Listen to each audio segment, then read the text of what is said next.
Hi there, this is Ching Kitan, also known as Mr. Ching Positive. For today, we're doing a taping today actually for my video. Please watch out. We're coming out with great videos. I-upgrade po natin ang video natin. But for today, I'd like to talk about 3 words that can really make an impact and major impact in our lives. Number 1 is chance. Number 2 is choice. Number 3 is change. When you talk about chance, lahat po tayo meron tayong tinatawag na second chance or second chances in life. Ikaw pa yung nagkamali na sa buhay. Diba? You made a major error, you made a major mistake, at sometimes you feel that it's really irreversible. But in reality is all of us, we have second chances in life. You just give yourself a second chance. Sometimes this is the reality. No? Makinig kayo. We are too hard or probably we are too soft on others, but we are too hard on ourselves. Mapapatawad mo ibang sarili, pero alam mo, pinakamahirap na patawarin na tao ay walang iba kundi ang ating sarili. So parang sinasabi mo, I'm a failure, sinisisi mo yung sarili mo, kaya nga naging ganito ang buhay mo. No. Let me tell you, you still have a chance.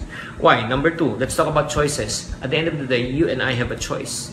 You have a choice to live in what bitterness, you have a choice to live in what forgiveness. You have a choice to live in joy, or you have a choice to live in what? Sadness. May choice po tayo. Kaya minsan feeling natin, ay wala akong choice, kaya ako naging ganito eh. No, let me tell you this.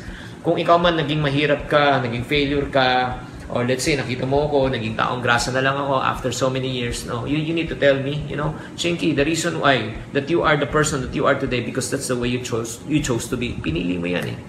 Diba? Hindi naman tayo nagising lang sa umaga tapos ganito na ang itsura natin eh. Hindi ka lang naman gumising sa umaga, tumingin sa salamin, nakita mo, ba't ang lapat-lapat ko? No offense meant, choice po natin yan. Araw-araw po tayong kumakain, araw-araw meron tayong sinusubo sa atin, sarili, di ba? So lahat tayo may choices po tayo. So right now, you have a choice to win, you have also a choice to what? Lose. What do you want to choose? Number 1, we talk about chances. Okay, nagkamali ka, you have a second chance. Number 2, you have a choice to bounce back, okay, or to give up. Okay, to fight, or let's say, to surrender. Number 3, okay, you have a choice to what? Change. Pwede pa rin tayo magbago. Ako naniniwala ako, kung gusto mo magbago, ang pagbabago po ay hindi nag-uumpisa sa ibang tao, hindi nag-uumpisa sa kamag-anak mo, hindi nila kailangang magbago. Diba? Ang unang kailangang magbago, sarili natin. Kasi, di ba, pag kami nakakausap ka, like for example, asawa mo, di ba? Ang hirap kong pakisamahan ng asawa ko, hindi ko alam ba't ko pinakasalan yun, mortal kong kaaway. No? Pilit natin magbago ang ating asawa, pilit natin magbago ang ating mga anak, pilit natin magbago ang mga taong nakapaligid sa atin. One thing I learned in life is this: you cannot control others, but you sure can control yourself. You cannot change others, but you sure can change yourself. Why don't you start changing, not trying to change the things that you cannot control, change the things that you can control. Ang first na kailangan mo i-control yung sarili mo. Just like in personal finance, parati sinasabi, kulang ang sweldo, di ba? Kailangan madagdagang kita. Hindi mo naman control yung pagtaas ng kita mo eh. Hindi mo naman pag-control yung pagkita mo sa sideline mo. Pero anong kaya natin kontrolin? Alam mo, anong kaya natin kontrolin? Yung paggastos natin. Di ba? Hindi natin na-realize yan eh. Money not spent is money earned. Ang perang hindi mo ginastos ay pera mong kinita. Ganun din. So, instead of trying to control the situations that you cannot control the situations that you can control. Sino kaya natin kontrolin? Ang kaya natin kontrolin ay ating sarili. So, I hope that you can change for the better. What are the things that you and I can do to change? Change your what? Your habit, no? When you say habit, yung paano ginagawa mo araw-araw, because what you do on a daily basis will become your character, and what you become when it becomes your character, it becomes your personality. So kailangan po baguhin po natin. Like for example, kung ikaw ay nasa sales, ang kailangan natin baguhin. Imbis na late ka gumising, maaga ka gumising, di ba? Imbis na, let's say, tinatapos mo lang, like for example, estudyante ka, nagka-cramming ka na lang, di ba? Pagkatapos ng malapit na yung exam, saka ka nag-aaral. No, mag-aaral kang in advance. Kung ikaw ay office worker, may mga reports kang kailangan gawin. Imbis na hintayin mo na yung last day na ka magre-report, gagawa ka na parang, di ba? Magpa-party ka muna. Ang gawin muna natin, tapusin muna natin bago tayo mag-party. So you got to change the way you do things. And aside from that, one more thing that you got to change, I do believe, you got to change the way you think. Kailangan po maging positive na po tayo. Hindi pa parating negative, no? Ay, like for example, starting business, paano kung malugi?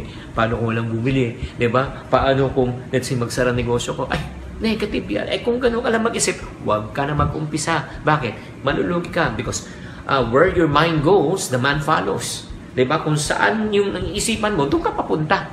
Kaya nga, very important, change the negative to the positive. Change, like for example, focusing on the problem, then focus on the solution.